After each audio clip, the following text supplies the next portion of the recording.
నిన్న గౌరవ పెద్దలు మా పార్టీ అధ్యక్షులు తెలంగాణ తొలి ముఖ్యమంత్రి కేసీఆర్ గారి పైన ఎలక్షన్ కమిషన్ 48 గంటలు ఎన్నికల్లో వారి ప్రచారం పైన నిషేధం విధించిన విషయం మీ అందరికీ కూడా తెలిసిందే, మీ అందరికీ కూడా విదితమే. ఇవాళ రాష్ట్రంలో దేశంలో ఉన్న పరిస్థితులు చూస్తూ ఉంటే ముఖ్యంగా నిన్నటి ఎలక్షన్ కమిషన్ నిర్ణయం తర్వాత మాకు అనిపించేది ఒక పార్టీగా ఏమంటే భారతదేశంలో ప్రస్తుత కేంద్ర ప్రభుత్వం వారు తీసుకున్న నిర్ణయాలు దానికి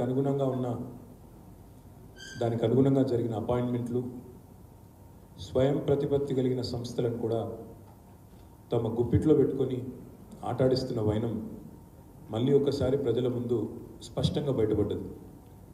కేంద్ర దర్యాప్తు సంస్థలే కాదు, ఈరోజు చివరికి ఎన్నికల కమిషన్ కూడా నేను స్పష్టంగా ఆరోపిస్తున్నాను, ఇందులో మొహమాటం లేదు, ఏమీ లేదు. ఎన్నికల కమిషన్ అచ్చంగా బీజేపీ కనుసన్నలో నడుస్తోంది. ఇందులో మాకు ఎలాంటి రెండో ఆలోచన కానీ రెండో అభిప్రాయం కానీ లేదు. ఎందుకంటే ఇవాళ భారతదేశంలో ఎట్లాంటి పరిస్థితి ఉందంటే బీజేపీ వాళ్ళు జాతుల ఆధారంగా మతాల ఆధారంగా స్వయంగా ప్రధానమంత్రి, స్వయంగా కేంద్ర హోంశాఖ మంత్రి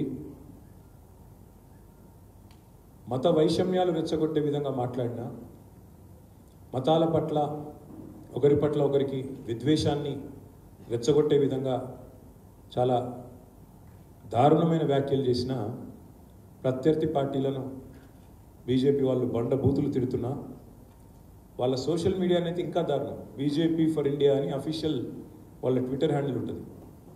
అందులో మొత్తం ముస్లిం సోదరులందరి మీద విషం చిమ్ముతూ విషం జల్లుతూ డైరెక్ట్గా వాళ్ళ సోషల్ మీడియాలో విషం చిమ్ముతూ ప్రచారం చేస్తూ ఉన్నారు.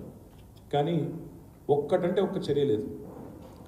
నరేంద్ర మోడీ గారు మొన్న చాలా దారుణంగా మాట్లాడుతూ ఈ దేశంలో ముస్లింలే ఎక్కువ పిల్లలు కంటారని, రేపటి రోజున ఒకవేళ బీజేపీ కాకుండా ఇంకా వేరే వారు అధికారంలోకి వస్తే వారు దేశ సంపదను ఎక్కువ పిల్లలు కలిగిన ముస్లింలకే దోచిపెడతారు, పంచిపెడతారని ఇష్టారీతిన వ్యాఖ్యానాలు చేస్తే దాదాపు 20,000 పైచిలకు ఈ దేశ పౌరులు భారత ఎన్నికల కమిషన్కు ఈమెయిల్ ద్వారా కంప్లైంట్ చేయడం జరిగింది. కానీ ఎన్నికల కమిషన్ ఏం చేసింది? కనీసం మోడీ గారికి నోటీస్ కూడా ఇవ్వలేదు. ఈరోజు వరకు మోడీ గారి మీద చర్యలు తీసుకోవడం వేరు, అంత ధైర్యం ఎట్లాగూ లేదు. కనీసం ఆయనకు నోటీస్ ఇవ్వడానికి కూడా జంకి భారతీయ జనతా పార్టీ అధ్యక్షుడు నడ్డా గారికి నోటీస్ ఇచ్చింది. ఏమని?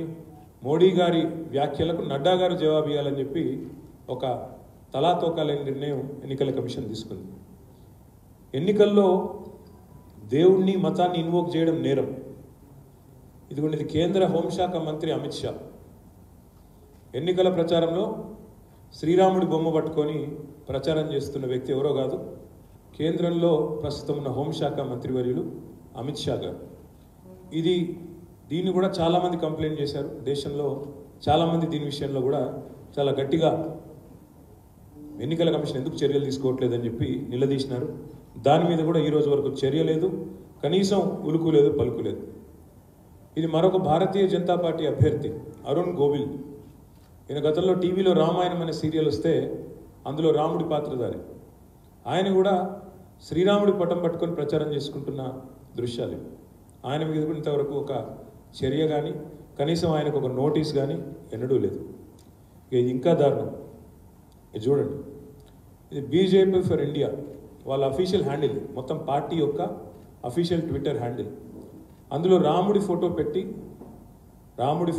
డైరెక్ట్గా ఇగో మీ యొక్క ఓటు పవర్ ఏంది అంటే ఇట్లా రాముడి నుదుటి నుంచి ఒక తేజోవంతమైన ప్రకాశవంతమైన ఒక చిహ్నం వస్తుంది, కాబట్టి ఓటు బీజేపీకి వేయాలని చెప్పి రాముడి ఫోటో పెట్టి మరి ఇవాళ ఓట్లను అడుగుతున్న బీజేపీ యొక్క అఫీషియల్ హ్యాండిల్. ఇది ఎవరిదో అనామకుడు కాదు, ఇంకోటి కాదు, బీజేపీ పార్టీ యొక్క అఫీషియల్ హ్యాండిల్. అంటే ప్రధానమంత్రి విద్వేషపూరితమైన వ్యాఖ్యలు చేసిన ఎన్నికల కమిషన్లో ఉలుకు పలుకు ఉండదు. అదేవిధంగా కేంద్ర హోంశాఖ మంత్రి స్వయంగా రాముడి ఫోటో పట్టుకుని ఓట్లు అడుక్కున్నా ఉలుకుండదు, పలుకుండదు.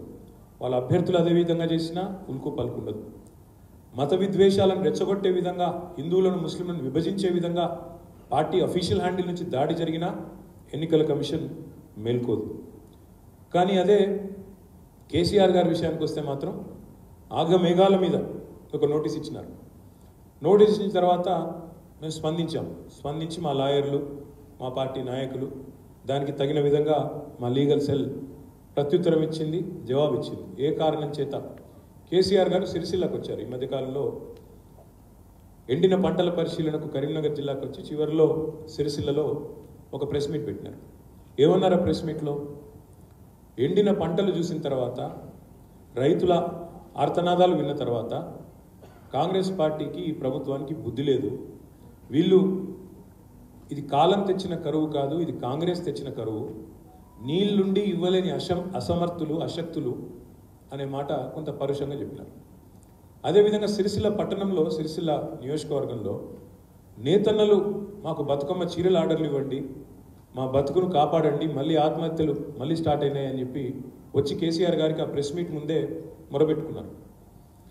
దాన్ని వారి ఆవేదనను గమనించిన తర్వాత, వారి బాధను చూసిన తర్వాత 8-9 సంవత్సరాలు ఆత్మహత్యలు లేకుండా బ్రహ్మాండంగా ఏ నేతన్నలనైతే కాపాడుకున్నామో ఆ నేతన్నల కుటుంబాలలో మళ్ళీ ఈ రకమైన నైరాశ్యం, ఈ రకమైన నిస్పృహ చూసిన తర్వాత కేసీఆర్ గారు బాధలో, భావోద్వేగంతో ఒక మాట అన్నారు.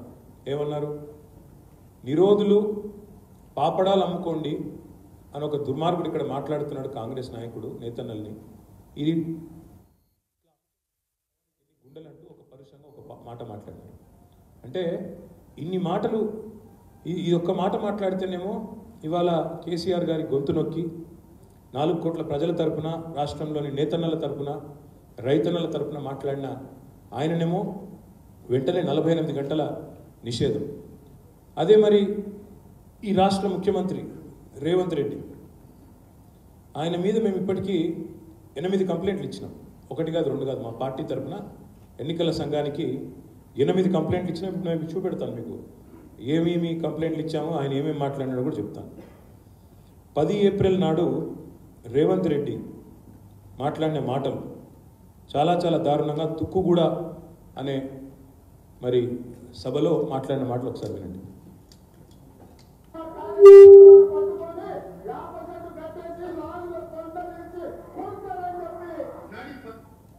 తర్వాత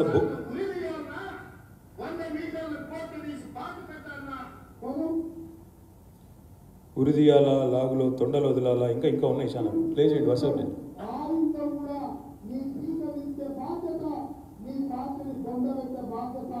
నీ ముట్టి మీద ప్రాయముడు స్పీకర్ మొదలు పెట్టే బిడ్డ, నేను టీవీ లైన్ లో కూర్చొని 4 గంటలు కూర్చున్నాను. సిగ్గులు అడుగుతున్నా. 10 ఏళ్ళు ముఖ్యమంత్రి చేసిన ప్రతిపక్ష నాయకుడు మీ ఊర్లో 50% కోదండ వేసి కొట్టండి, లాభ తొండలు ఇరవండి, ఊర్ల పక్కన పంట పెట్టి తొక్కుతాం. పాపంలో ఊరేసుకొని సచ్చినా నీ అయ్యా బోధ పడ్డాడు, బొక్కలు ఎదిరా ఇయ్యాలకి నడవలేకపోతుంది. మరి ఇవన్నీ ప్రవచనాలు, ఇవన్నీ సూక్తులు, నీతి సూక్తులు, చాలా మంచి సుభాషితాలు. ఎలక్షన్ కమిషన్కి ఏమో ఇవి చాలా చక్కటి సుభాషితల్లాగా వినబడతా ఉన్నాయి. ఇంతకంటే దారుణంగా మాట్లాడినాడు రేవంత్ రెడ్డి. కేసీఆర్ తల నరకండి, కేసీఆర్ తల నరకండి, కేసీఆర్ తల తెగ్గోయండి, ఇట్లాంటి మాటలు కూడా ఈ ముఖ్యమంత్రి మాట్లాడిన మాట. ఇవేవి కూడా ఎలక్షన్ కమిషన్కు కనబడదు. ఇవేమో ప్రవచనాలు, సూక్తులు, సుభాషితాలు. కేసీఆర్ గారు రైతుల పక్షాన, నేతన్నల పక్షాన గట్టిగా ఒక మాట మాట్లాడితే ఆయన మీద 48 గంటల బ్యాన్. నేను ఇవాళ ఎలక్షన్ కమిషన్ అడుగుతున్నాను, మీరు బడాబాయి చోటాబాయి కనుసన్నల్లో పనిచేయకపోతే మేము ఇదిగో మొత్తం మీకు లిస్ట్ కూడా ఇస్తాం. ఇప్పటికి 27 కంప్లైంట్స్ ఇచ్చాం. 27 కంప్లైంట్స్ అఫీషియల్గా ఎలక్షన్ కమిషన్కి మా పార్టీ తరఫున. ముఖ్యమంత్రి రేవంత్ రెడ్డి మీద 8 కంప్లైంట్స్, మరొక 19 కంప్లైంట్లు మిగతా వాళ్ళ పార్టీ నాయకులు, వాళ్ళ వైఖరి మీద, వాళ్ళ మాట్లాడుతున్న మాటల మీద మరి మేము ఇవ్వడం జరిగింది. మొత్తం మీకు ఇస్తాం. పట్నం సునీతా మహేందర్ రెడ్డి, ఉత్తమ్ కుమార్ రెడ్డి, పొన్నం ప్రభాకర్, జూపల్లి కృష్ణారావు, రఘునందన్ రావు అనే బీజేపీ నాయకుడు, మొత్తం కలిపి 27 కంప్లైంట్స్ ఇచ్చాము. ఒక్కటంటే ఒక్కదాని మీద కూడా యాక్షన్ లేదు. కేవలం కొండా సురేఖ గారు ఏదైతే ఒక్కటి మాట్లాడినారో దాని మీద మందలింపు, సెన్షన్, ఒక్కదాని మీద మాత్రం మందలింపు తప్ప ఈ రోజు వరకు ఒక్కటంటే ఒక చర్య కానీ, వారి ప్రచారాన్ని నిషేధించడం కానీ ఇంకోటి కానీ కాదు. ఇవాళ వాస్తవం ఏంటంటే కేసీఆర్ గారు బయటికి వచ్చేసరికి, ఆయన బస్సు యాత్ర ప్రారంభించేసరికి ఇవాళ రాష్ట్రంలో కాంగ్రెస్కు అటు కేంద్రంలో ఉన్న బీజేపీకి ఇద్దరు కూడా దడ పుట్టింది. ఎందుకంటే రోజు వాళ్ళకి డే టు డే రిపోర్ట్స్ వస్తాయి. స్టేట్లో ఇంటెలిజెన్స్ రిపోర్ట్స్ ఉంటాయి, కేంద్రంలో ఐబీ రిపోర్ట్స్ ఉంటాయి. కేసీఆర్ గారికి ప్రజలు బ్రహ్మరథం పడుతున్నారు. ఆయన సభల్లో వస్తున్న స్పందన, రోడ్ షోలకు వస్తున్న ఉత్సాహపూరితమైన వాతావరణం ఇదంతా కూడా వాళ్ళకు కంటగింపుగా మారింది. ఎందుకంటే 2014లో బడాబాయి చేసిన మోసం, 2023లో ఛోటాబాయి చేసిన మోసం కేసీఆర్ గారు పూసగుచ్చినట్టు వివరిస్తూ ప్రజాక్షేత్రంలో ఎండగడుతుంటే వాళ్ళు మరి తట్టుకోలేక ఇవాళ గ్యారంటీలను వదిలేసి ఛోటాబాయి గారు చేస్తున్న విన్యాసాలు, బూతులు ఇవన్నింటినీ ప్రజలకు విడమర్చి చెప్తుంటే తట్టుకోలేక ప్రజల దృష్టి మలచడానికే ఇదొక పన్నాగం అనేది మా పార్టీ యొక్క స్థిరమైన అభిప్రాయం. అదేవిధంగా జనస్పందన ఏదైతే కేసీఆర్ గారికి వస్తున్నదో ఇది చూసిన తర్వాత మాత్రం రెండు పార్టీలకు నిద్ర కూడా పట్టడం లేదు. సర్వేలు వస్తున్నాయి కొత్తగా 8 నుంచి 12 సీట్లు గెలిచే అవకాశం బీఆర్ఎస్ పార్టీకి ఉందని.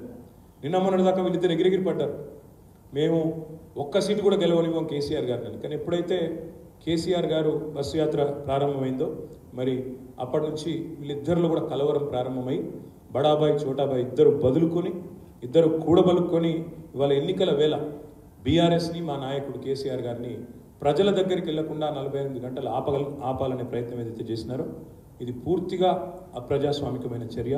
ఇది తప్పకుండా రాష్ట్ర ప్రజలు దీనికి ఓటుతోనే జవాబు చెప్తారని నేను అనుకుంటా ఉన్నాను. मैं अपील भी करना चाहता हूँ हमारे भाइयों को, जितने हमारे भाई है तेलंगाना में, हमारे बहन है, हमें इस बैन का जवाब वोट से देना चाहिए. बैन का जवाब वोट से आप दीजिए. दोनों कांग्रेस और बीजेपी को एक बार आपकी वोट की ताकत फिर से आप दिखाइए. అదే మాదిరిగా ఇన్ని బూతులు ఒకటి కాదు చెప్తే ఇంకా చండాలమైన మాటలు, రేవంత్ రెడ్డి మాటలు మాకు మళ్ళీ దాన్ని ఉటంకించాలంటే కూడా సంస్కారం సిగ్గు అడ్డం వస్తున్నది. గుడ్లు బీగుతా, మెడల పేగులు వేసుకుంటా, మానవ బాంబునైతా అని చెప్పి ఎన్ని ఫిర్యాదులు చేసినా ఇవాళ గోడకు మొరబెట్టుకున్నట్టే ఉంది, గోడకు చెప్పుకున్నట్టే ఉంది తప్ప ఎలక్షన్ కమిషన్ నుంచి మాత్రం స్పందన లేదు, ఏమి లేదు. అదే కేసీఆర్ గారి మీద మాత్రం రాకెట్ వేగంతో అట్లా కంప్లైంట్ పోయిందో లేదో ఇట్లా వెంటనే నిషేధం. అందుకే మరి నేను ఎలక్షన్ కమిషన్ అడుగుతున్నా, ఒకవేళ మీరు స్వతంత్ర సంస్థ అయిన మాట వాస్తవమే అయితే ఎందుకు మోడీ మీద ఇప్పటివరకు చర్యలు లేవు?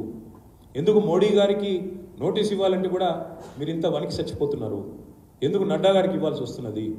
ఎందుకు రేవంత్ రెడ్డి గారి విషయంలో కూడా మీ గొంతు పెగలడం లేదు అనే మాట వారిని అడుగుతా ఉన్నాం. ఒక్క కేసీఆర్ గారి గొంతు 48 గంటల పాటు నిషేధించవచ్చు, కానీ ఇవాళ కేసీఆర్ తయారు చేసిన నాయకులు గ్రామాన 100 మంది ఉన్నారు, వాళ్ళని మాత్రం మీరు అడ్డుకోలేరు. అదేవిధంగా ఎన్నింటికి మించి ఇంకా మీరు బీజేపీ, కాంగ్రెస్ సోషల్ మీడియా చూడండి, వ్యక్తిగత దూషణలు, వ్యక్తిత్వ హననాలు, నోటికొచ్చిన బూతులు ఇవన్నీ కూడా పుంకాలకు కనబడుతున్నాయి. అవేవి కూడా ఎలక్షన్ కమిషన్కి మాత్రం కనబడడం లేదు. అందుకే రాజ్యాంగాన్ని అపహాస్యం చేసే విధంగా ఈరోజు ఎన్నికల కమిషన్ వైఖరి ఉంది. డాక్టర్ బాబాసాహెబ్ అంబేద్కర్ గారు రచించిన రాజ్యాంగాన్ని, రాజ్యాంగంలో వీళ్ళకి ఇచ్చిన స్వయం ప్రతిపత్తిని అపహాస్యం చేసే విధంగా ఇవాళ పూర్తిగా ఎన్నికల కమిషన్ అనేది ఒక పార్టీకి, కొంతమంది నాయకులకు ఆధీనంలో ఉన్నట్టుగా కనబడతా ఉంది. ఇది నేను చెప్పేది తప్పైతే మరి భావోద్వేగపూరితమైన ప్రసంగాలు, మతాల మధ్యన వైషమ్యాలు రెచ్చగొట్టే విధంగా మాట్లాడుతున్న ప్రధానమంత్రి మీద ఎందుకు చర్య తీసుకోవడం లేదు అనే మాట నేను ఎన్నికల కమిషన్ అడుగుతా ఉన్నా, సమాధానం చెప్పాలని చెప్పి కూడా కోరుతా ఉన్నా. ఎన్నికల్లో భారతదేశం ప్రపంచంలోనే అతిపెద్ద ప్రజాస్వామ్య దేశం. అతిపెద్ద ప్రజాస్వామ్య దేశంలో ఎన్నికల కమిషన్ యొక్క ప్రాథమిక బాధ్యత ఫ్రీ అండ్ ఫెయిర్ ఎలక్షన్స్. మరి ఎన్నికలు ఇట్లాగే కొనసాగితే ఇటు ఫ్రీ లేదు, అటు ఫెయిర్ లేదు. ఎందుకంటే మాదేమో ప్రచారం నిషేధించాలి, మా ప్రత్యర్థులనేమో పట్టపగ్గాలు లేకుండా అచ్చోసిన ఆంబోతుల్లాగా వదిలేయాలి ప్రజల మీదకి.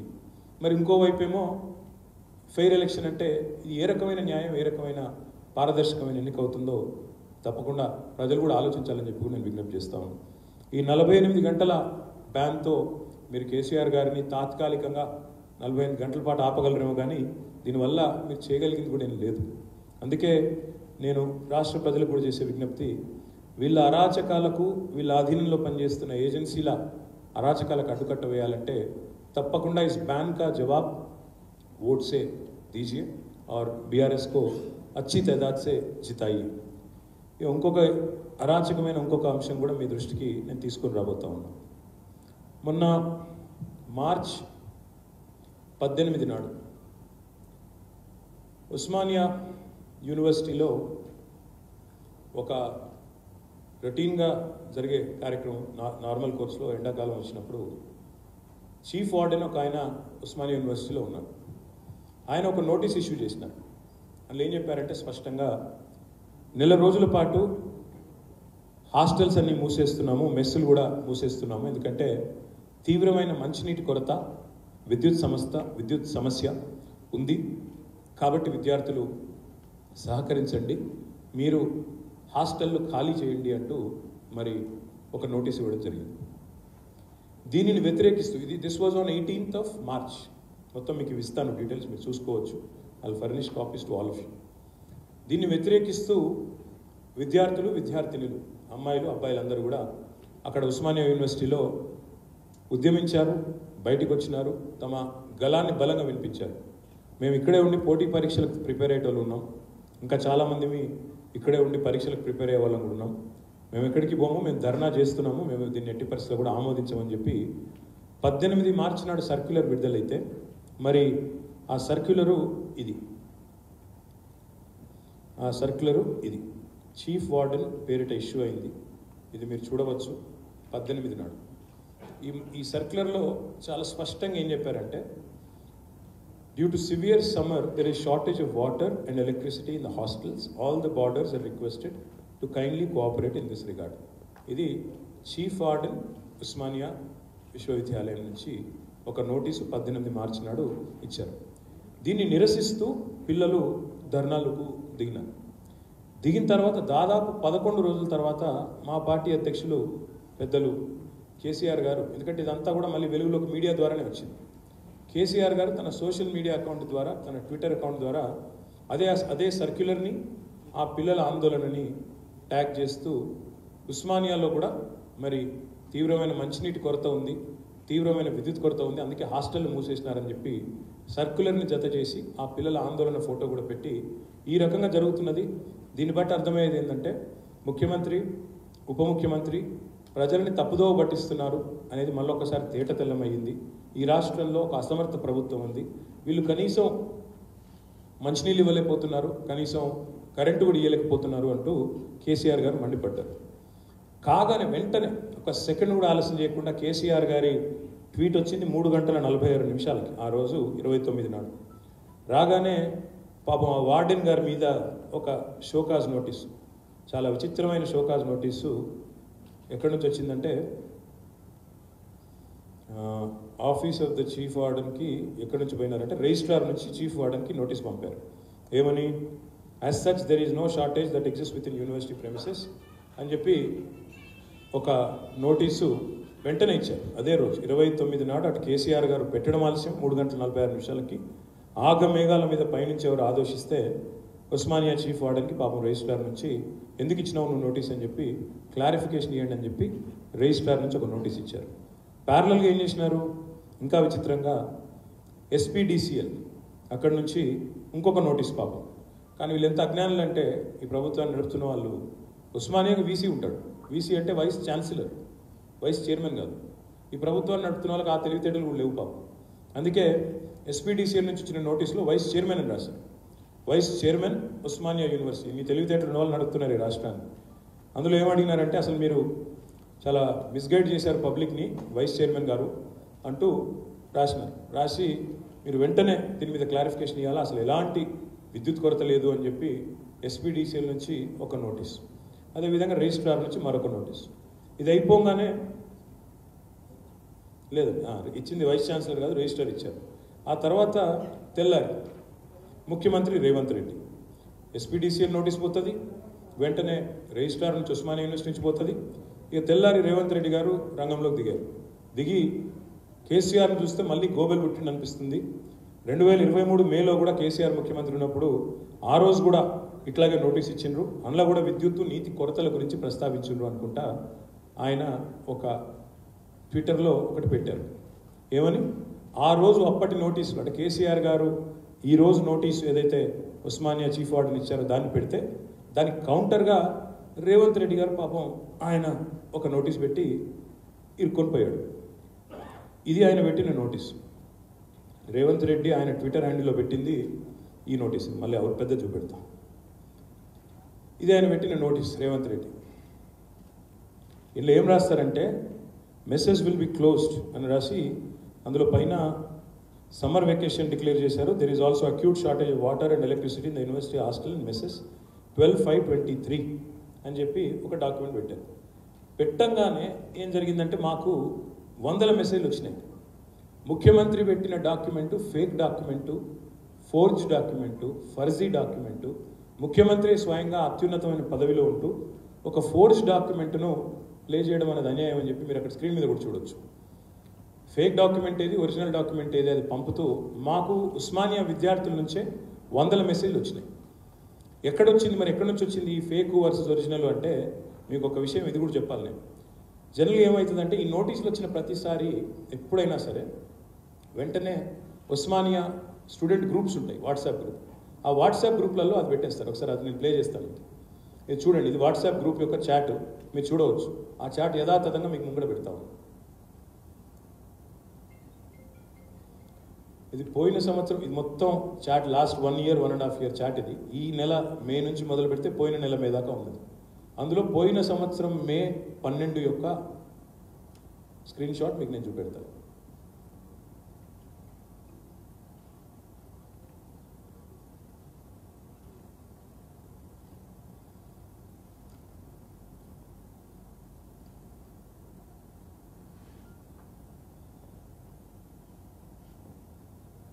ఇది పోయిన సంవత్సరం మే 12 నాటి స్క్రీన్ షాట్. అందులో ఏముందంటే మీకు ఇది ఇంపార్టెంట్, ఇది చాలా.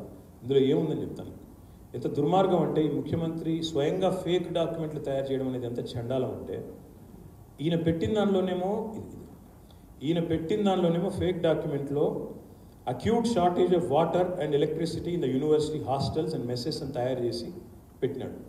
ఒరిజినల్ ఒకసారి పెట్టండి. ఒరిజినల్ పెట్టండి. ఒరిజినల్ది చూడండి దయచేసి. ఒరిజినల్ దానిలో ఏముందంటే, ఒరిజినల్గా 12th మే నాడు ఇచ్చిన 2023 నాడు ఇచ్చిన దానిలో ఏముందంటే, university has declared summer vacations to the students and hence mess facility to the PG hostels will be closed with effect so and so date and will be reopened on so and so date. ఇంతే. Shortage of water లేదు, electricity లేదు.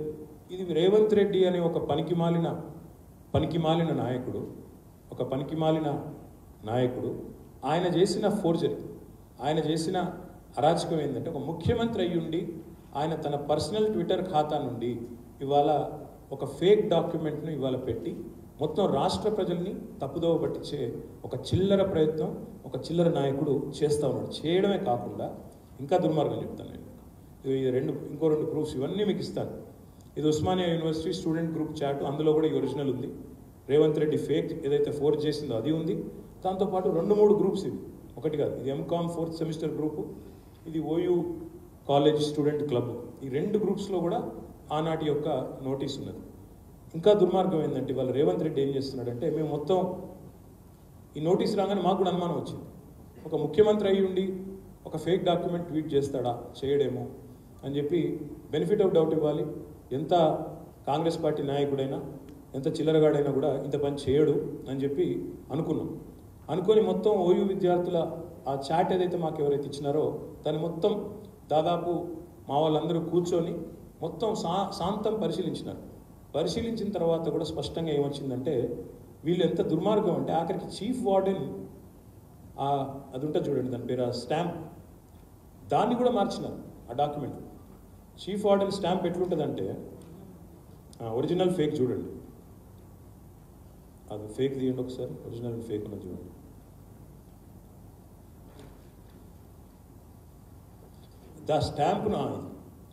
స్టాంపును కూడా మార్చి కింద chief warden యొక్క stamp చూడండి, స్టాంపును కూడా మార్చి స్వయంగా chief minister ఇవాళ ఈ చిల్లర పని చేస్తూ ఉన్నాడు.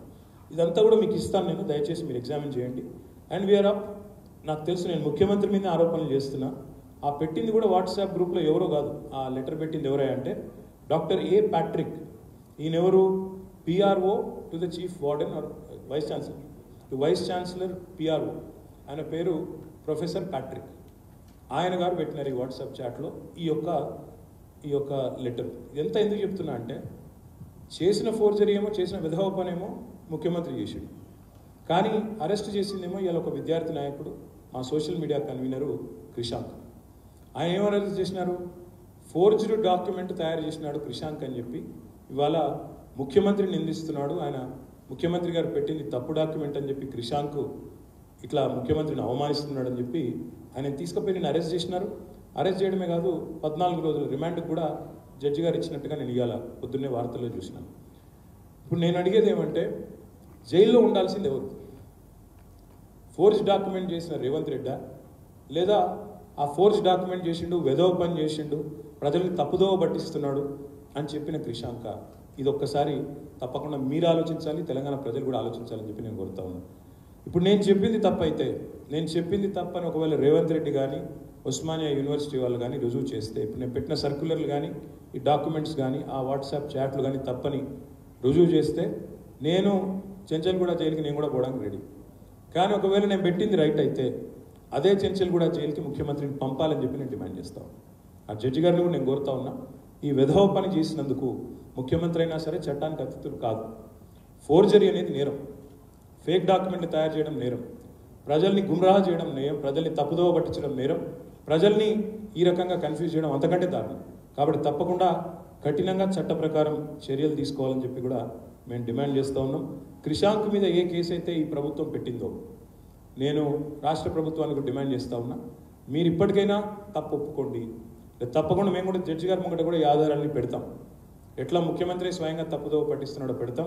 క్రిషాంక్ మీద కక్ష కట్టి, ఎందుకంటే ఈ ప్రభుత్వాన్ని సోషల్ మీడియాలో చాలా బహిరంగంగా ఎక్స్పోజ్ చేసే వాళ్ళలో క్రిషాంక్ చాలా ముందుంటాడు.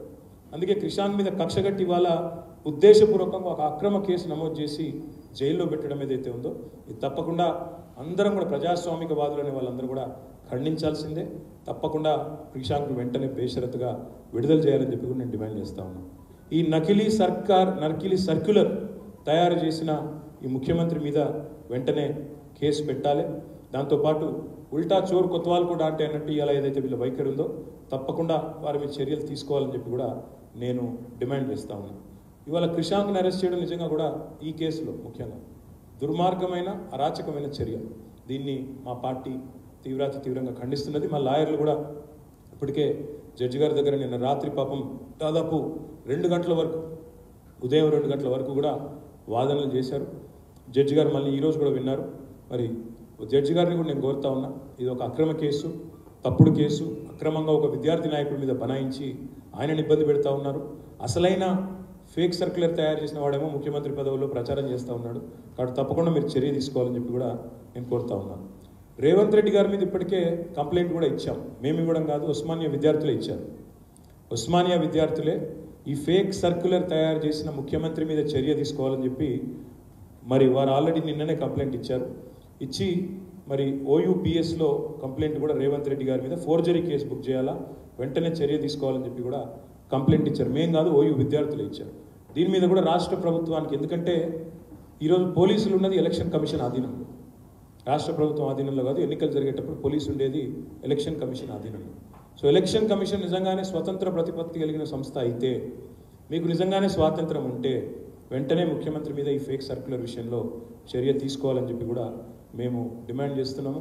ఈ 14 సంవత్సరాల్లో ఉద్యమంలో కూడా ఎన్నో అక్రమ కేసులు, ఎన్నో సందర్భాల్లో నిర్బంధాలు, ఎన్నో సందర్భాల్లో గొంతు నొక్కే ప్రయత్నాలు, ఇవన్నీ కూడా చూసాం. మాకేం కొత్త కాదు ఇది.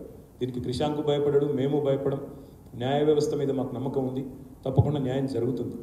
లక్షలాది మంది BRS కుటుంబ సభ్యులు ఎవరైతే ఇవాళ సోషల్ మీడియాలో పోరాడుతున్నారో వాళ్ళకు నా విజ్ఞప్తి, దయచేసి ఈ ఉడత ఊపులకు, ఈ చిన్న బెదిరింపులకు బెదిరిపోవాల్సిన అవసరం లేదు. మనం తప్పకుండా న్యాయస్థానాల్లోనే వీళ్ళని ఎదుర్కొందాం. వీళ్ళని తప్పకుండా ఎండగడుతూనే ఉందాం, ముందుకు పోతూనే ఉందాం. తప్పకుండా సత్యమేవ జయతే అనే సామెత ఉరికిన రాలేదు. సత్యం జయిస్తుంది. తప్పకుండా న్యాయం ఎన్నటికైనా కూడా నిలుస్తుంది, గెలుస్తుంది. కాబట్టి మాకు న్యాయ వ్యవస్థ మీద ఉన్న నమ్మకంతోనే నేను న్యాయ వ్యవస్థ కూడా అప్పీల్ చేస్తూ ఉన్నా. క్రిషాంక్ మీద తప్పుడు కేసు ఏదైతే ఉన్నదో దీన్ని వెంటనే మరి జడ్జి గారు కూడా ఈ డాక్యుమెంట్స్ అన్ని కూడా అధ్యయనం చేసి నిర్ణయం తీసుకొని విడుదల చేయాలని కోరుతూ, రాష్ట్ర వ్యాప్తంగా కూడా ఈ రకమైన అరాచకాలు అంతటా జరుగుతున్నాయి. రాహుల్ గాంధీ గారేమో మొహబ్బత్ కా దుకాన్ అంటాడు, చెప్తుంటాడు ఆయన స్టోరీ. మోడీ గారు నఫరత్ కా దుకాన్ నడుపుతున్నాడు, నేనేమో మొహబ్బత్ కా దుకాన్ నడుపుతా అని చెప్తాడు. మరి వాళ్ళ మా సాల్వాజీ మాధవరావు మీద దాడులు, రాష్ట్ర వ్యాప్తంగా మా సోషల్ మీడియా సైనికుల మీద దాడులు, తలలు పగలగొట్టడాలు, అక్రమ కేసులు పెట్టడాలు, రేవంత్ రెడ్డి ప్రభుత్వం కాంగ్రెస్ ప్రభుత్వం చేస్తున్న అరాచకం ఏదైతుందో తప్పకుండా రాష్ట్ర ప్రజలు కూడా గమనించాలి. వీటన్నిటి జవాబు తప్పకుండా 13 మే నాడు ఓటు ద్వారా ఇవ్వాలని కోరుతూ, మరి రాష్ట్ర ముఖ్యమంత్రి మీద చర్య తీసుకుంటారా లేదా ఈ ఫేక్ సర్క్యులర్ల మీద, అడ్డగోలు ప్రసంగాల మీద ఎన్నికల కమిషన్ అనేది కూడా కాలం నిర్ణయిస్తుంది, ప్రజలు చూస్తున్నారనే మాట కూడా మళ్ళొకసారి విజ్ఞప్తి చేస్తూ మీ అందరికీ ధన్యవాదాలు. Thank you.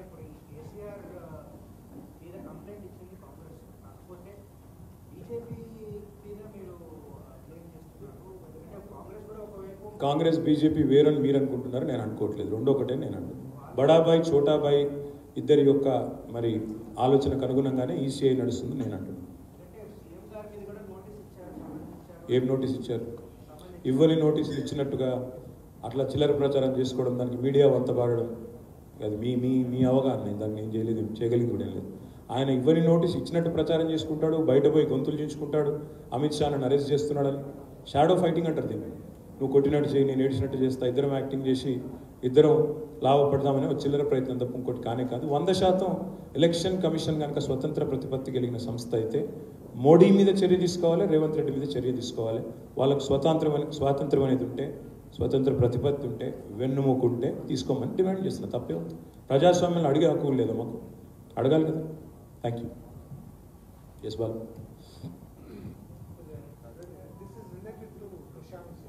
Yes. You said that if the EC is independent, since administrative control of all government offices are with the elections. Not all government offices. I mean, police and... Police, primarily police. Yeah. Law and order. I stand correct. Law and order. Will you also be approaching the EC on this issue, or have you already approached the EC? We've already approached the EC as well. The thing is, we've already the matter is sub judice. We're already in a court of law. Our lawyers, like I said, have been fighting till 2 a.m. in the morning today. The matter is sub judice. But we'll also raise it with the EC again. We've raised it once, we'll raise it again, because the matter is serious. Forging a document, misleading the people in the course of an election is something which is extremely serious. So the Election Commission needs to free the person who is actually standing for the right. ఎవరైతే వాస్తవికమైన original సర్క్యులర్ని బయట పెట్టారో, ముఖ్యమంత్రి చెప్పింది forgery, ముఖ్యమంత్రి చేసింది forgery అని చెప్పారో, ఆయనను జైల్లో పెట్టడం ఏంది, ఫోర్జరీ చేసిన ముఖ్యమంత్రి మీద చర్య తీసుకోకపోవడం ఏందనేది మా ప్రధానమైన విమర్శ లేదా డిమాండ్. Thank you.